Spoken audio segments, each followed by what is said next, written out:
Today we're making watermelon fire and ice salsa. So we need 3 cups of watermelon.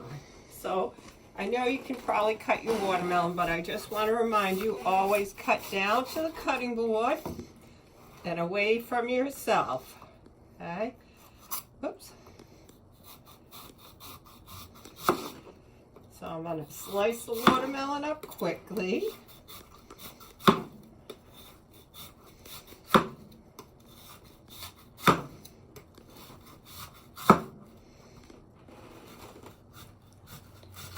Oops. Watermelon's very juicy, so I put a towel under it. We're going to save the rind because I have another recipe to do the rind. Okay? So we'll be back in a minute after I finish cutting this. Just remember, because we're making a salsa, you want to chop it up fine. We're going to add the next ingredient is 1/2 cup of green peppers, again, chopped up fine for your salsa.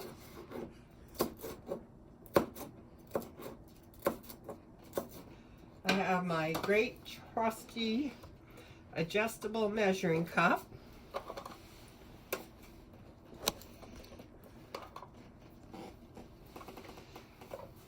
Which I love to use.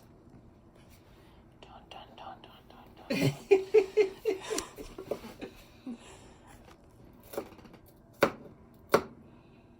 My peanut gallery keeps me on my toes, but that's okay. It's more fun that way. Remember from the video we watched at the beginning of this class, how long it tells you a whole watermelon lasts. Think about that. Think if you can remember. When you buy it at the supermarket. Okay, there's our 1/2 cup of green peppers. Then I'm going to save our jalapeno peppers, the hot spice, for last. So we need 2 tablespoons of lime juice, which is buried under my rind. There's 1. There's 2.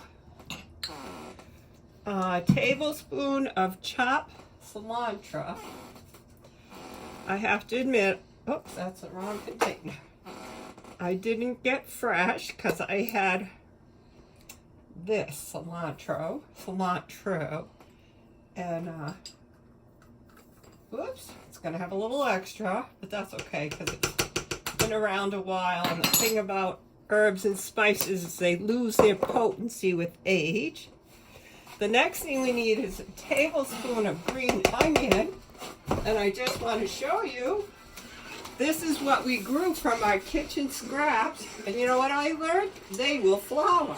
Yes, it is. I don't know if that's, I have to research that to see if you shouldn't let them flower, but I pulled off some stalks, rinsed them. Now I'm going to chop them up and measure them. Again, you want them small because it's a salsa. So pinch them tight as you chop them. Don't chop your fingers. Try to get my fingers out of the way.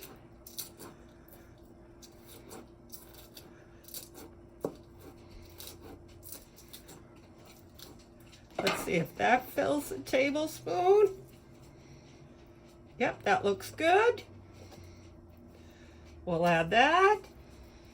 And then it was 2 tablespoons of jalapeno pepper.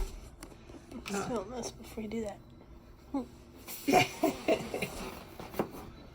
Which really I'm not a big fan of. They're too spicy for me.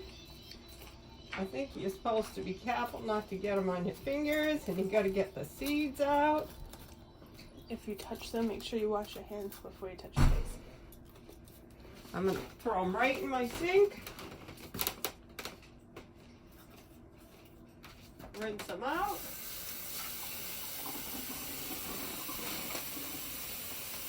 You touch your hands, what? If you got it on your hands, you should wash your hands before you touch your face or anything else. Okay, I don't know if you heard that. My daughter is a hot pepper expert. I avoid them at all costs. Is it just the seeds or all together? Well, I know it's the seeds, but probably all together.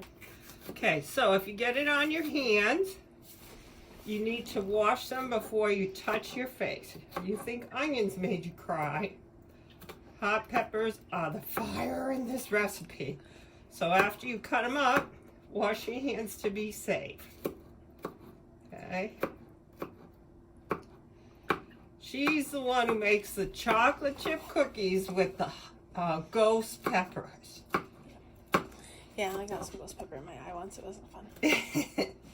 And she said she's got some ghost pepper in her eyes once, and that was not fun. Once I put these in there, I'm not going to be able to tell the difference between them and the green pepper until I bite into it. Well, if it was up to me, I would skip these altogether. I'll just have to let her and my husband eat them. Let's see if that's a tablespoon.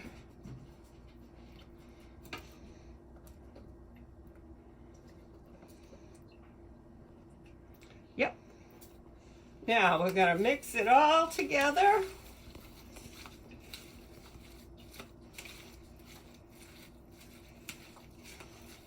You're going to, serve it on a nice platter with some chips. And we'll stop for now, but I'll put them on a platter with some chips, and that'll be their nice, refreshing snack for today. I'll take a picture of it when it's done.